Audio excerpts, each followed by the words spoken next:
Hello, c'est Patate. Aujourd'hui, on se retrouve pour mes favoris d'avril. Alors, coucou, je suis étudiante et j'ai pas beaucoup de budget, mais j'adore le milieu du maquillage et de la beauté. Mais c'est pas ce qu'on va parler aujourd'hui. Parce que, au vu du fait que j'ai tellement peu de budget, j'achète vraiment pas grand chose point de vue maquillage et beauté et clairement pas assez que pour remplir un favori tous les mois. Mais, je consomme énormément de médias et du coup, mes favoris sont plus concentrés sur des médias, des trucs pour lesquels on n'a pas besoin spécialement de payer pour avoir accès.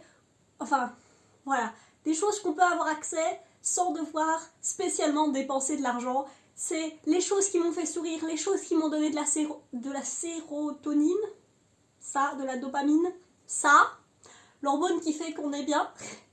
Et j'ai parlé de tout ça dans cette vidéo. Ce look a été filmé, la vidéo sera celle après celle-ci. Je calcule le budget de combien ça coûte d'arriver à une full face comme ça. Et c'est une collab avec Tully sur Instagram. Et c'est mon premier favori, c'est Tully. J'ai pas le nom exact de son Instagram, mais tous les gens que je vais citer, tout sera en description et pour ce que je pourrais dans le petit. Mais du coup, Tully, elle est trop bien. La forme de cette maquillage est toujours nickel. Et même genre, elle arrive à... Enfin, même les combinaisons de couleurs sont trop intéressantes. En plus, c'est une personne adorable. Voilà, maintenant j'ai des amis sur les internets et je pousse mes amis dans mes favoris, j'en ai rien à faire. Mais du coup, voilà, je voulais la mettre en avant. Elle a un super compte Instagram et il se fait qu'on a fait ce look-ci. Et pour une fois, j'explique ce que je fais dans la vidéo. Et je suis inspirée par les Miosotis. Voilà. À continuer sur Instagram, dans YouTube, je commence par YouTube, mais aujourd'hui on va faire Instagram d'abord. Je suis désolée si je joue avec mes cheveux, mais je les ai lavés ce matin, ils sont tout jolis, alors je suis contente. Soyez heureux des petites choses de la vie, ok? C'est le principe de ces vidéos. Mais du coup, l'autre Instagram que je voulais mettre en avant, c'est le Sad Potato Club. C'est un comique avec des patates. Comment est-ce que moi je peux pas j'en mettre ça en avant? Je m'appelle Petite Patate. Voilà. C'est super drôle, c'est tout mignon, t'as envie de leur faire des câlins. Est-ce que je donne les mêmes arguments pour tous les comptes comiques que je mets en avant tous les mois? Absolument, j'ai mon type, mais c'est des patates. C'est absolument trop cool. Allez suivre son Instagram qualité. Et finalement, pour Instagram plus photographie en elle-même, j'ai mis MindZEye. Je sais pas son nom exact, mais pareil, tout sera dans la description, c'est le nom de son Instagram. Mais du coup, ce qu'il fait, c'est faire des photos de villes avec genre la couleur, le traitement des couleurs, est-ce qu'il arrive à en retirer. Je sais qu'il y aura des photos qui vont défiler et genre elles vaudront 1000 mots.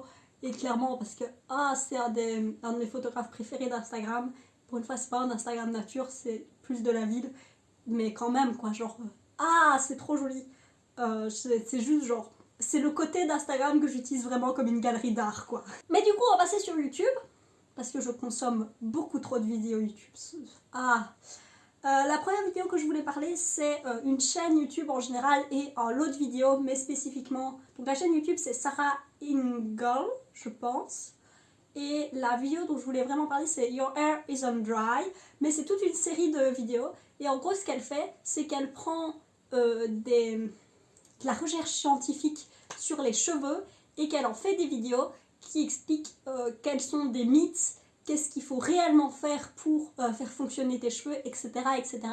Et par exemple, dans Your Hair Isn't Dry, donc tes cheveux ne sont pas secs, elle explique le fait que sec, dans le sens manque d'hydratation, donc déshydraté qu'on dirait en français, plutôt que sec c'est plus manque de gras, ne veut rien dire et que les cheveux n'ont jamais besoin d'eau pour être jolis et que c'est pas vrai, que le moisturizing ne veut rien dire sur les shampoings et que du coup c'est pas du tout ça qui est réel et c'est pas ça qui va faire que nos cheveux vont changer, même si foncièrement acheter des shampoings, enfin des après-shampoings sur lesquels il fait marquer que c'est hydratant, ça c'est positif, même si en vrai ils sont pas vraiment hydratants.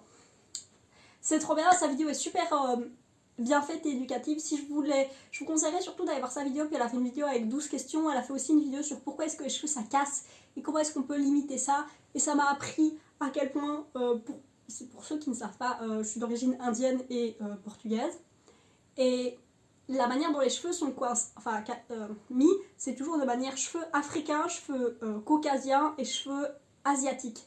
Je suis indienne, j'ai pas des cheveux comme l'Asie. Quand ils disent asiatique, c'est genre Asie de l'Est, donc la Chine, le Japon, la Corée, mais j'ai pas des cheveux comme ça moi. Et du coup, je suis en mode, je suis dans aucune catégorie, et du coup c'est juste de laisser erreur. Mais voilà, le racisme à tous les niveaux, parce que clairement les personnes latino n'existent pas non plus. Les États-Unis, le nouveau monde, ça n'existe pas. Enfin voilà, mais au-delà de tout ça et de râler sur le monde, ces vidéos sont super éducatives et vraiment bien faites, et elles sont vraiment basées sur des bases scientifiques et pas juste des on-dit, et je trouve ça vachement bien en tant qu'une scientifique moi-même. Ensuite, il y a Molly Burke qui a fait 9 choses que je n'ai jamais fait parce que je suis aveugle. La vidéo en anglais, hein, je viens juste de traduire les titres.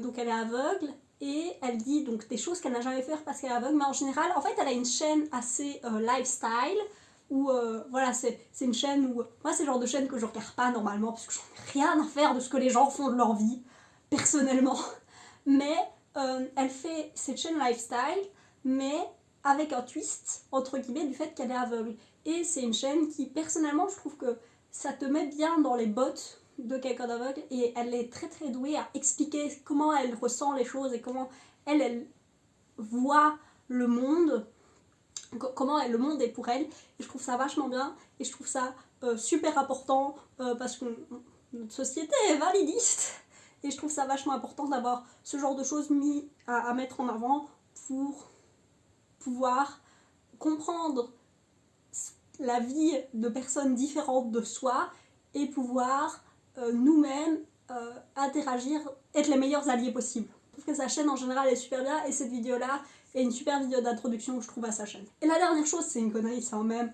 Il y a quelqu'un qui a fait le générique de Friends, mais avec des seals. Les seals, c'est des lions de mer, je pense. Et c'est trop bien! Voilà, ça c'est littéralement le truc qui, genre je l'ai vu, j'étais morte de rire, et là, donc quand je vois une vidéo que j'aime bien, je la mets dans une playlist spéciale pour que je puisse, quand je vais choisir les vidéos qui m'ont plus moi-ci, je puisse aller chercher dedans, et je l'ai vu, et j'ai fait, oh, c'est vrai que ça m'avait fait sourire, j'ai été la revoir, et j'étais remorte de rire, et genre, c'est trop bien! Voilà, allez la voir, juste, si vous devez aller voir une seule chose juste pour sourire, pas pour être éduqué, pas pour apprendre des trucs, juste pour sourire, allez voir cette vidéo, parce que j'étais pliée en 4. Alors, point de vue film et série, ça va être assez facile d'un côté, parce que j'ai vu la série Shadow and Bones sur Netflix, mais j'ai déjà fait une vidéo. J'ai revu les 4 Shrek, et le 2 étant, le 1, le 2 et le 4 sont des favoris de la vie, mais j'ai déjà fait une vidéo dessus.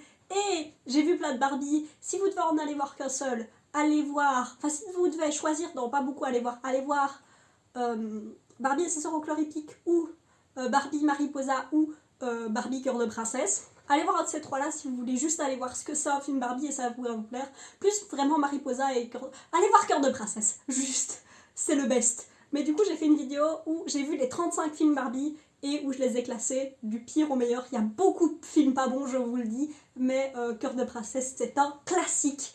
Pareil, c'est un favori de la vie. En dehors de tout ça, j'ai encore réussi à regarder d'autres choses. Ouais, j'ai passé beaucoup de temps à regarder des séries ce mois-ci. Ok, ça va, je sais. J'ai regardé Mindhunter, qui est une série. Alors, je pense que le premier épisode est dirigé par Fincher, mais pas les autres, ou quelque chose comme ça. Je sais plus. Et il y a Jonathan Groff. Est-ce que j'ai regardé la série juste parce qu'il y a Jonathan Groff? Absolument. Si vous ne savez pas, il est dans Glee. Il joue Jesse St. James, mais c'est aussi... c'est un mec de Broadway de base. Et vous savez où vous l'avez entendu? Dans La Reine des Neiges. Parce que dans la VO, c'est lui qui chante les chansons de Christophe. Dans La Reine des Neiges 2, la chanson de Boys Band de Christophe, c'est Jonathan Groff. Il est trop bien. J'aime beaucoup, je l'aime beaucoup comme acteur, et du coup je m'étais dit je vais aller la voir. Et en plus il y avait Fincher, et Fincher c'est toujours un gage de qualité minimum. C'est une série sur deux policiers du FBI qui commencent à réaliser que la criminalité ne peut plus être vue comme on la voyait. Donc c'est une série qui se passe dans les années 70 où les deux policiers réalisent qu'on ne peut plus voir la criminalité comme on la voyait avant et qu'il faut une nouvelle manière de voir la criminalité, d'analyser les criminels pour pouvoir arrêter majoritairement les criminels en série ou les gens qui font des trucs qui dépassent l'entendement, plus pouvoir aller après les psychopathes. Et pour ce fait, ils vont avoir certaines enquêtes de police. J'ai pas encore fini la saison 1 parce que je regarde à peu près un épisode par jour parce que c'est de l'anglais très compliqué et je suis extrêmement fatiguée pour le moment, donc j'ai des sous-titres et mais ça me fatigue quand même beaucoup. Et en plus c'est assez lourd parce que ils vont interroger déjà les crimes qu'ils aident à résoudre, c'est assez dur, mais aussi ils vont interroger des criminels dans des prisons pour comprendre comment ça se passe dans leur tête. Les gens qui jouent dans cette série jouent tous très bien et la relation entre les deux policiers du FBI, donc Jonathan Groff et l'acteur plus âgé, je sais pas comment il s'appelle, est très très bien. Mais surtout, les gens qui jouent les criminels jouent extrêmement bien et du coup ça fait extrêmement peur et je suis quelqu'un qui a beaucoup trop d'empathie. Du coup, genre je trouve ça extrêmement lourd à regarder même si c'est vachement bien quoi. Genre un épisode par jour c'est bien. Et ensuite, pour passer du coq à l'âne, naturellement, j'ai revu Princesse malgré elle 1 et 2, donc c'est Princess Diary. J'ai été vérifier le titre correct parce que dans la vidéo sur Barbie, je pense, et ben j'ai dit le journal d'une princesse, qui est le titre québécois, parce que j'ai fait la traduction littérale du titre anglais. C'est le film avec Anna Hathaway que Anna Hathaway apprend qu'elle est princesse de un royaume imaginaire et il y a la reine actuelle qui est elle, qui vient lui dire ça et après elle doit faire des trucs de apprendre à être une princesse, puis elle a un amoureux, et puis il y a la presse. Ce film est trop bien. Le film original, je savais pas que c'était un film produit par Disney Channel parce que j'avais pas Disney Channel quand j'étais petite, donc je l'avais juste vu passer. Et le film est trop bien, déjà, en général, et en plus, il y a un 2. Alors le 2, c'est la relation est vachement... Genre, le 2 est très con. Genre, ça c'est très très con comme film. Mais ça marche vachement bien et en plus dans les deux il y a mon second couteau préféré de tous les temps dont comme en bon second couteau je connais pas son nom mais c'est lui. Il est aussi dans Happy New Year ou Valentine's Day où il est aussi avec une vieille actrice américaine hollywoodienne et ils se connaissent super bien et ils sont trop mignons, mais là il joue avec la madame dont je ne retrouve pas sur le nom, ils se dragouillent et la fin du 2 je suis en mode d'habitude quand je vois des films où la fin est basée sur les adultes et pas sur les enfants. Enfin, je trouve que si tu fais un film d'ado, t'as intérêt à ce que ta fin elle soit heureuse pour les ados et pas pour les adultes. Et la fin est heureuse pour les adultes, du coup. Et là ils sont tellement tout mignons tous les deux que j'étais en mode yeah. Livre, bah je lis les 3 mousquetaires de Dumas.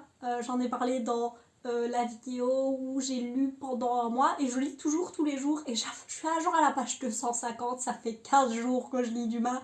C'est super dense, mais c'est méga bien, c'est super drôle, c'est un des meilleurs livres classiques, genre un vieux livre que j'ai lu et qui restait assez dans l'air du temps. Et on dirait, c'est marrant parce que Dumas, genre moi je le savais pas, m'a eu tellement d'influence sur la littérature que maintenant, si on veut écrire une pastiche de l'époque, on va écrire comme Dumas, il écrivait sérieusement sur l'époque. Genre les gens qui parlent avec plein de fioritures, etc., et ben, c'est la manière dont maintenant on ferait parler des gens comme une pastiche, comme une comédie, mais lui il écrit ça de manière sérieuse. Je sais pas si ça fait sens. En tout cas, ça rend le truc que tout le monde a l'air de parler comme ça, un peu de manière compliquée, avec plein de mots, mais c'est super drôle. Jeux vidéo. Alors, d'abord j'ai joué à Disco Elysium, j'ai joué que 2 fois parce que comme Mindhunter. Donc Disco Elysium c'est l'histoire d'un policier qui a perdu la mémoire et qui se retrouve face à une histoire de meurtre et qui doit résoudre l'histoire de meurtre et retrouver qui il est. C'est un jeu qui n'est quasiment que des dialogues et des embranchements scénaristiques, des débats intérieurs et c'est un jeu qui parle beaucoup. Et en fait, je l'ai acheté parce qu'il a eu une VF il n'y a pas longtemps. C'est un jeu en anglais et on m'avait dit que l'anglais était difficile. Et de fait, j'ai hésité à le mettre en anglais, enfin en VO sous-titré anglais. Et je suis super heureuse d'avoir VO sous-titré VF parce que j'aurais rien compris sinon. Mais c'est vachement bien, c'est assez lourd. Et comme on joue le personnage et qu'on évolue dans ce monde qui est tout... comme on évolue dans ce monde qui est tout... comment dire, il n'y a rien qui va correctement dans ce monde, et ben ça fait que personnellement, genre, il faut que j'y joue par petites doses, quoi. Genre une fois toutes les 2 semaines, une fois toutes les semaines, toutes les 2 semaines, ça passe bien, mais je ne pourrais pas jouer plus que ça. Parce que j'ai trop de... je suis trop une éponge pour ce genre de choses. Mais du coup, j'ai beaucoup joué à... Alors, des roguelikes ou roguelites stratégiques. aka Dicey Dungeon, Slay the Spire et Into the Breach. Enfin, j'ai pas rejoué à Into the Breach, mais je voulais le citer parce que c'était dans la même catégorie de jeu. En fait, en vrai, je me suis vraiment relancée dans Slay the Spire. Mais Dicey Dungeon, c'est un jeu avec des dés où on a plein de personnages différents qui ont chaque personnage a plein de niveaux de difficulté différents. Et chaque niveau de difficulté, c'est pas juste genre les ennemis ont plus de santé. C'est vraiment des manières de jouer différentes et chaque personnage se joue vraiment différemment. De base, on a une grille avec 6 emplacements et des sorts qui ont 1 ou 2 d'emplacement. Et les sorts doivent être lancés par des dés. Par exemple, on lance 2 dés et j'ai un 1 et un 6. Et ben j'ai un sort qui va peut-être faire fait X de dégâts et j'ai 6 et du coup je vais faire 6 de dégâts. Et puis j'aurai un truc genre mets 3 de bouclier et si j'ai un dé à perdre, je mets le 1 et ça fait un bouclier.